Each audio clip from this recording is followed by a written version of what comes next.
We're here to try and figure out how to get more dialed digitally for the modern day ski tourer or splitboarder. We have so many choices of what tools to bring and to take with us into the backcountry. So where do we even start? There are some key essentials that we have to have with us no matter what. First and foremost, that would always be our avalanche beacon. Now, the modern avalanche beacons require two things. First would be the right batteries so that they run correctly and batteries that are fully charged. And the second would be the most up-to-date software that's available for your beacon. So before you head out, make sure your batteries are fresh and your software is up to date. Be sure to check what your manufacturer recommends is the appropriate and recommended battery for the avalanche beacon you have. Probably the second most important piece of gear you can have is a way to communicate with the outside world if all things are going well and if things go terribly wrong.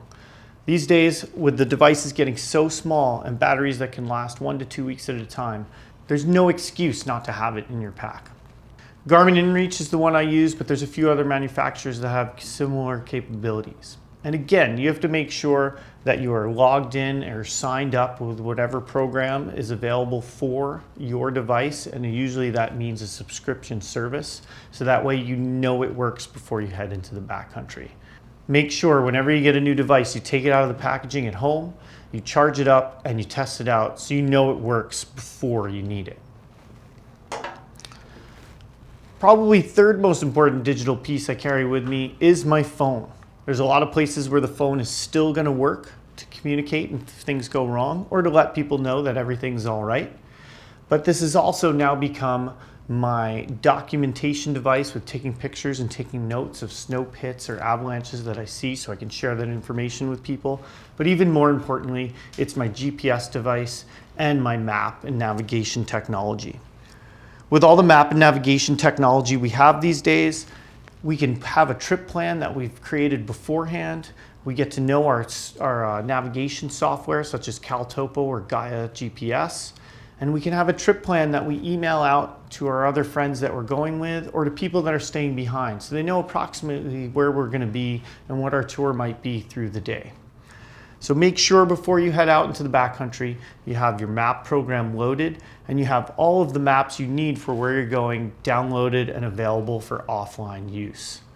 This includes all the different layers you might use for that day. So as backcountry ski tourers and splitboarders, some of these important layers include satellite imagery, topo maps, and slope angle shading. Now we have all of these digital devices that we have with us. One of the most important things we can do is making sure we know how to manage the battery power of everything as well. An avalanche beacon is going to run a really long time, so we don't necessarily have to worry about it. But one of the best things to do is to know which batteries your beacon takes and have a spare set of them in your backpack, in your rescue kit, ready to go in case your beacon does fail.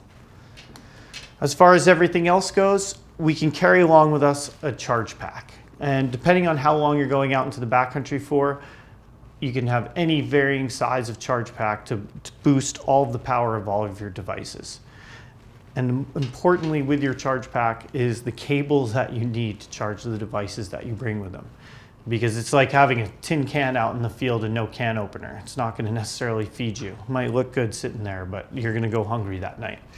So make sure you bring all the right devices and you bring all the power that you need to charge these devices, and you know how to manage the power of these devices in the field as well. So for your phone, that might mean turning into airplane mode, which still allows your GPS to be enabled, and then you turn it out of airplane mode if you need to communicate with the outside world. Also, as well as cold will suck the battery dry on your phones, so you need to make sure you're keeping them somewhere that stays warm. Now with that comes the challenge of keeping it somewhere that's not going to interfere with your avalanche beacon. So the general rule is to keep these things at least 40 to 50 centimeters apart. For example, I often travel with my avalanche beacon in my pocket and my hip, and then I might carry my phone either in the top lid of my backpack or in my chest pocket of a jacket, because that's going to keep it warmer and make sure it's working through the day. And there I have my minimum separation of distance between the two. If you're at all concerned, remember your safety beacon is going to trump your phone. So make sure that you can just power off your phone completely and store it in your backpack and then turn it on and fire it up when you need to use it. All of these tools are incredibly handy. The problem is You don't just open up the package and learn how to use them in an instant. So you have to spend some time training and practicing at home. Digital navigation is a course all unto itself. So if it's something you're going to use, look for a course that'll teach you how to use this effectively and efficiently in the backcountry.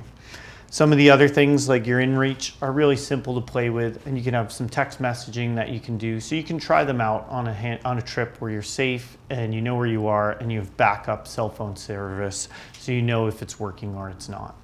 Once again, proper prior planning always prevents piss poor performance. So make sure everything's charged, you know how to use it, and it all works every single time before you go out into the backcountry.